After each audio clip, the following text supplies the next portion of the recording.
हर खबर से करे सावधान, हर जुर्म से करे होशियार। न्यूज 1 by 1, जो सच को रखे सबसे आगे।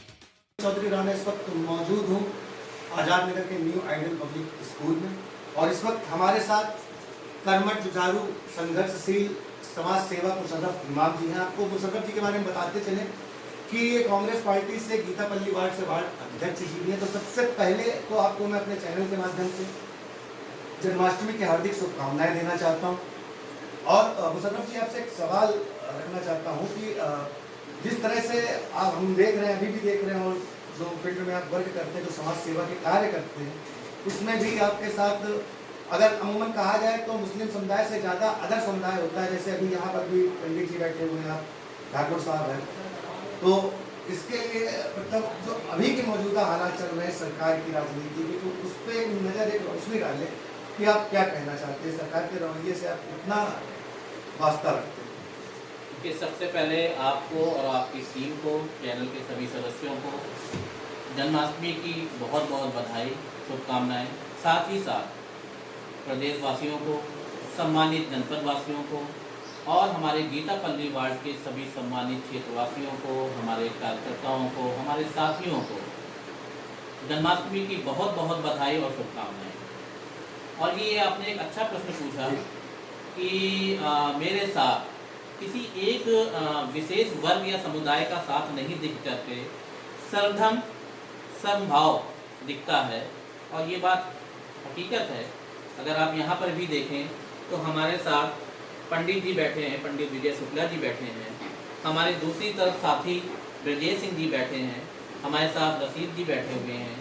इसी तरह से हमारे साथ हमेशा, हम चाहे गीतापल्ली वार्ड के किसी गलियों में जाएं, कोई भी हम लोग सामाजिक कार्य करते हैं, वहाँ की पूरी टीम किसी एक विशेष वर्ग की ना हो करके सभी साथियों की टीम होती है, सभी धर्म के, सभी समुदाय के, सभी अलग अलग बातों को मानने वाले हमारे साथ दिखाई देते हैं, महिलाएं दिखाई देती हैं।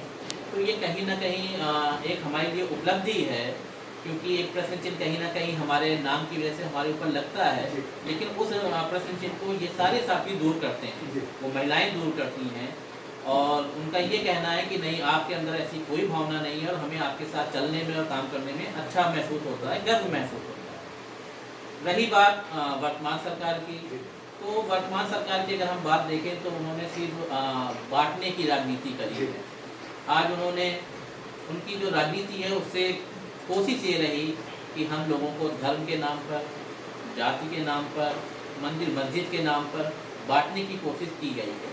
लेकिन बता दें कि हिंदुस्तान में सर्वधर्म समभाव की जड़ें इतनी मजबूत हैं, जो इस तरह के लोगों की सोच से ये कभी ख़त्म नहीं होगी। हम सब एक थे, एक हैं और एक रहेंगे। सर, जानना चाहता हूँ आपसे, जैसे कि कल करनाल में जो कांड हुआ है, हमारे किसान अन्नदाता है और भारत एक कृषि प्रधान देश के रूप में अपनी छवि संपूर्ण विश्व में रखता है, तो कल का ये जो वाकया किसानों के साथ पेश आया है, तो इस वाकये पे आप क्या राय देना चाहते हैं? ये कहाँ तक ठीक था और क्या कहना चाहेंगे आप इस वाकये के बारे में? देखिए, जो ये घटना हुई है, ये तो घटना पूरी तरह से हम लोगों को जलियांवाला बाग हत्याकांड की घटना की याद दिलाती है। किसान अगर अपना हक मांग रही है और सरकार से बराबर वो बातचीत करने के लिए तैयार बैठी है, तो सरकार को बातचीत करके उसका हल निकालना चाहिए। उस हिंसा में हमारा एक किसान साथी मर गया, उसके एक के मरने से उस परिवार के कितने सदस्य बिखरे होंगे, इसकी हमें सोचने की आवश्यकता है, सरकार को सोचने की आवश्यकता है। और कहीं ना कहीं हमारे इस देश की समीक्षा इस हिंसा की वजह से अंतर्राष्ट्रीय स्तर पर हमारा जो अपना वजूद है वो कहीं ना कहीं धूमिल हो रहा है, गिर रहा है। ऐसी घटनाओं को रोकना चाहिए, सरकार को पूरी तरह से निष्पक्षता से इस पर काम करना चाहिए और ऐसी घटनाओं को रोकना चाहिए। ये एक बहुत ही निंदनीय घटना है, जिसकी वजह से समाज में आक्रोश है सरकार के प्रति भी, और जिस के माध्यम से ये कार्य करवाया गया है उनके प्रति भी आक्रोश है। सर, जानना चाहूँगा कि जैसे कोरोना पीरियड से भी हम सब उभरे हैं हाल ही में, और एक तीसरी स्ट्रेन भी आने वाली है, तो आम जनमानस पर इस लॉकडाउन का, इस टाइम ड्यूरेशन का और अभी जो हाल चल रहे हैं महंगाई के विषय में आपसे एक क्वेश्चन है हमारा कि जिस तरह से लगातार काम धंधा किसी के पास नहीं मगर सिलेंडर के दामों में बढ़ोतरी हो रही है या जो सब्सिडी है वो भी ख़त्म हो रही है, उसके अलावा पेट्रोल के दामों में वृद्धि हो रही है, तो कहीं ना कहीं आम जनमानस जो है वो इसे किस नज़रिए से देखता है और आपका अपना पर्सनल नज़रिया जो है वो क्या कहता है कि सरकार इस तरह से जो महंगाई बिना रोजगार के बढ़ाती जा रही है और व्यापारी भाइयों का जो एक दर्द है जिसकी तरफ कोई भी ध्यान नहीं दे रहा कि जब व्यापार ही नहीं होगा तो देश आर्थिक तरक्की कहाँ से करेगा, जब लोगों के पास व्यापार ही नहीं होगा तो अनाज और भी अपनी ज़रूरतों के सामान को कहाँ से लेगा, तो उस पर भी महंगाई रेगुलर बढ़ती जा रही है। इसके बारे में आप क्या कहेंगे? देखिए, सबसे पहले तो मैं आपकी एक बात को काटना चाहूँगा कि हम लोग कोरोना की दूसरी लहर से उभर कर आ गए हैं, अभी हम उभरे ही नहीं जी। अभी हम नहीं उभरे हैं। अगर उभर गए होते तो शायद व्यवस्थाएं ठीक हो गई होती और तीसरी लहर आने वाली है। दूसरी से उभरे नहीं है और तीसरी लहर का सामना हम लोग कैसे करेंगे, इसकी हम लोगों को कोई भी अभी सोच समझ नहीं आ रही है। इसी दूसरी लहर ने व्यापारी भाइयों की बात करें तो उनका व्यापार बिल्कुल चौपट कर दिया। आज आप देखते होंगे अखबारों में समय समय पे न्यूज आती है कि कभी कोई व्यापारी आत्महत्या कर रहा है। पहले तो सिर्फ किसानों की आती थी खबर कि किसान आत्महत्या कर रहे हैं, अब आपको समय समय पे व्यापारी भाइयों की, व्यापारी बंधुओं की खबरें मिलती होंगी कि वो आत्महत्या कर रहे हैं क्योंकि उनका व्यापार चौपट हो रहा है। अभी एक छोटी सी न्यूज मैंने 2-3 दिन पहले देखी थी। ये न्यूज भोपाल से आई है, जहाँ पर एक इंजीनियर थे जिन्होंने अपनी पत्नी, अपने बेटी और बेटे के साथ आत्महत्या की और उसके पहले उन्होंने सुसाइड नोट में क्या लिखा कि भय, बेरोजगारी जैसी और भविष्य की कोई भविष्य ना दिखने की वजह से आगे क्या होगा, उन्होंने आत्महत्या कर ली है। ये कहीं ना कहीं बता रहा है कि हम लोग कोरोना काल के चपेट में काफ़ी तेज़ी से आर्थिक रूप में आ चुके हैं। बात करें महंगाई की, तो महंगाई के तो हम बता दें आपको, अभी हमने इससे पहले कुछ दिनों पहले गीतापल्ली वार्ड के गीतापल्ली मोहल्ले में आज़ाद नगर में हम लोगों ने चौपाल लगाई जिसमें हम लोगों ने हर गली से, हर वर्ग से महिलाएं, पुरुष, बुजुर्ग और युवा साथियों को बुलाया था। उन्होंने इस बात की चर्चा की कि नहीं, महंगाइयाँ रोज बढ़ती जा रही हैं। 350 रुपये से लेकर 400 के बीच का सिलेंडर जो 2014-13 में मिल रहा था, अगर आज वो 900 रुपये में मिल रहा है, ये महंगाई का ही रूप है। अगर आपके पेट्रोल या उससे जुड़ी और भी चीज़ें जो 60, 62, 63, 70 रुपये की थी, अगर वो 100 का आंकड़ा पार करके जा रही है तो ये महंगाई है। हम इस महंगाई को भी सहन कर लेते अगर इस महंगाई की ही दर के साथ हमारी आर्थिक स्थितियों में भी सुधार होता। यहाँ विपरीत है, यहाँ विपरीत चल रहा है। महंगाई आगे जा रही है, रोजगार पीछे जा रहा है। महंगाई आगे जा रही है, हमारी आर्थिक वृद्धि की दर पीछे जा रही है। आंकड़ों की हम बात नहीं करना चाहते क्योंकि आंकड़ों में तो सब कुछ अच्छा है, क्योंकि यही वर्तमान सरकार के प्रदेश अध्यक्ष जी ने कहा था कि हमारे प्रदेश में महंगाई है ही नहीं। चंद दिनों पहले की बात है कि महंगाई है ही नहीं। और उस जो उसके विपरीत जब हमने इस बात के लिए चौपाल लगाई तो महिलाओं से लेकर के युवा साथी ने इस बात पे नाराज़गी दिखाते हुए अपनी मोहर लगाई कि महंगाई चरम पर है, हमारे रसोई घर के बजटों का हाल बुरा है। युवा साथी कह रहे हैं हम रोजगार के लिए तलाश में भटकते रहते हैं, प्राइवेट सेक्टर से लेकर के सरकारी तक कहीं नौकरियां नहीं। तो ये कोरोना काल का असर है और कहीं ना कहीं इसमें हमारी व्यवस्थाएं भी विफल हुई हैं, इसको हमें स्वीकारना होगा।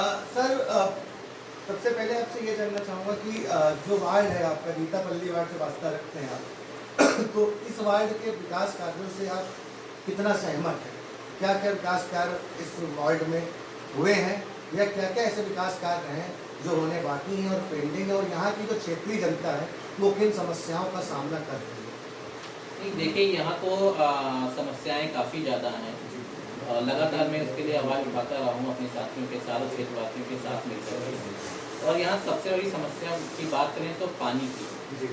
पानी का मतलब ये है कि आम दिनों में पानी, हमें पेयजल जो है हमें मिलता नहीं है। मिलता है तो बहुत कम समय के 5-7 मिनट के लिए गंदा मिलता है। ये पानी का एक रूप हुआ। दूसरा रूप ये है कि अगर हल्की सी भी बारिश हो जाए तो फिर हमारे लिए समस्या बनती है पानी। गलियाँ डूब जाती हैं पानियों से, घर डूब जाते हैं पानी से, लोगों के बिस्तर से लेकर के सारे घरेलू सामान, चाहे वो फ्रिज की बात कर लें, उनके उनके जो है वाटर कूलर की बात कर लें, उनकी वॉशिंग मशीन की बात कर लें, आप देखेंगे कि पूरा डूबा हुआ मिलता है। तमाम ऐसे मोहल्ले हैं, गोपालपुरी ले लीजिए आप, मुंडावीर मंदिर के आसपास का पूरा एरिया ले लीजिए, संजय गांधी मार्ग का ले लीजिए, कृष्णापल्ली में भी कुछ ऐसे क्षेत्र हैं, आज़ाद नगर में ऐसे क्षेत्र हैं जहाँ तमाम तरह की दिक्कतें हैं। अभी भी देखिए यहाँ पे फॉगिंग की व्यवस्था होनी चाहिए, क्योंकि मच्छरों का प्रकोप जैसे पूरे शहर में बढ़ता जा रहा है, यहाँ पे भी तेज़ी से फैल रहा है। लेकिन आप अगर यहाँ की बात सुनना चाहें यहाँ सुने, अगर बाहर भी राय लेना चाहें तो फॉगिंग की कोई उचित व्यवस्था नहीं हुई है। जबकि मैंने आज भी एक समाचार पत्र है स्वतंत्र भारत, उसके माध्यम से भी मैंने अपने पेज नंबर 2 पे इस बात की अपील करी है नगर निगम अधिकारियों से और स्वास्थ्य विभाग के अधिकारियों से कि यहाँ पे जल्द से जल्द फॉगिंग की व्यवस्था पूरे वार्ड में की जाए। और इसके बाद क्योंकि हमारा ये गीतापल्ली वार्ड जो है आदर्श वार्डों में चयनित हुआ था, 5 आदर्श वार्ड मेयर साहिबा संयुक्ता भाटिया जी की तरफ से लिए बनाए गए थे, जिसमें से एक वार्ड हमारा गीतापल्ली वार्ड भी है। लेकिन अगर आप देखें तो यहाँ पे रास्तों की जिनको जो गलियाँ बननी चाहिए थी वो इतनी ख़राब है कि लोगों ने अपने घरों से निकलना बंद कर दिया है और मजबूरी में वो ये विज्ञापन देने को तैयार हो गए कि ये मकान हमारा बिकाऊ है। तो इससे ज़्यादा और कोई शब्द नहीं हो सकते हैं यहाँ के दर्द को बयां करने के लिए। गलियों में तारों के मकर जाल ऐसे लटक रहे हैं कि किस समय कौन सी दुर्घटना हो जाए कोई सुनने वाला नहीं है। तो ऐसी तमाम समस्याएं हैं।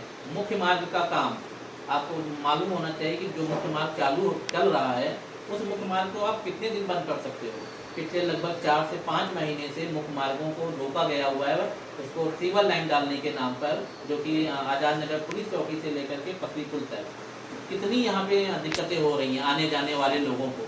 वो गलियों में भटकने को मजबूर हो जाते हैं, एक दूसरे से रास्ता पूछते हैं, अपने परिवार के साथ, अपनी महिलाओं के साथ रात के अंधेरों में उन्हें रास्ता पूछना पड़ता है कि हम किधर से अपने घर को जा सकते हैं। तो ये तमाम समस्याएं हैं, उनके लिए आवाज़ उठाई गई। तो अब थोड़ा सा प्रयास हो रहा है कि काम में तेज़ी आई है, लेकिन क्या 5-6 महीने 7-7 महीने मुख्य मार्गों के कामों को रोका जा सकता है? ये सब तमाम समस्याएँ हैं। और जो यहाँ जिन प्रतिनिधि हैं, चाहे वो विधायक के रूप में हो, सांसद के रूप में हो, मेयर के रूप में हो, उन्हें इन सब चीज़ों का संज्ञान लेना चाहिए और उस पर विचार विमर्श करके काम में इन समस्याओं को दूर करने का प्रयास करना चाहिए। जब नहीं हो रहा है तो हम लोग भी उसके लिए आवाज़ उठा रहे हैं और कहीं ना कहीं ये लगता है कि हमारी आवाज़ों को दबा कर समाज में ये मैसेज दिया जा रहा है कि नहीं, वो आपका साथ नहीं दे रहे हैं, आपके लिए काम नहीं कर रहे हैं। जबकि ऐसा नहीं है। पब्लिक जान रही है कि हम और हमारी टीम लगातार सुबह से लेकर शाम तक उनके लिए प्रयास कर रहे हैं। हम नगर निगम जाते हैं, हम जल विभाग जाते हैं, हम महाप्रबंधक जी के ऑफिस जाते हैं, हम सांसद महोदय जी के हम ऑफिस तक जाते हैं, वहाँ से यहाँ से कार्य को प्रस्तावित करवा के लाते हैं। और ये हमारा प्रयास चल रहा है, आगे भी चलता है। जी मुशर्रफ जी, आपका बहुत बहुत धन्यवाद न्यूज़ 1/1 को समय देने के लिए। धन्यवाद।